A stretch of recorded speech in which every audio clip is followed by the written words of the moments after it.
Туған жер алтын бесігім форумы ардагерлер кеңесінің ұйытқы болуымен ұйымдастырылды. Жиында сөз алған еңбек ардагерлері Шымкенттің су жаңа әкіміне өз өтініштерінде жеткізді. Шаһардағы туралайтын жерлерді тілге тиек етіп, оларды тізбектеп берді. Назар аударатын мәселелер қатарында Қошқарата өзенінің маңын абаттандыру мен балалар темір жолын іске қосу жұмыстары бар. Мінекей солай, Нұрлан қарағым, сенде мүдделерінен астам Шымкент сияқты шырайлы қаланың әкімі болып тағайындалдың, қадамың құтты болсын.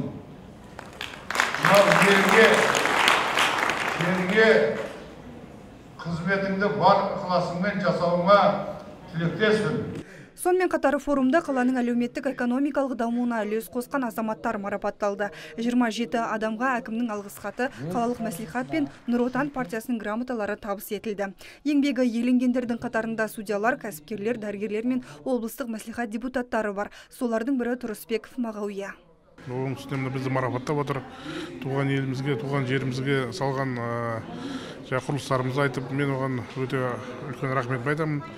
Қалалық тұрғындарын келатқан жаңа жылдармен құттықтаймын. Құда қаласа жаңа жылда жаңа табыстарға жетіп, көптеген жақсы істердің басына бақ қонып, бастарына, семьяларына, отбасыларына тыныштық, береке орнап, сондай бір жетістіктер жете берсін деген біледі.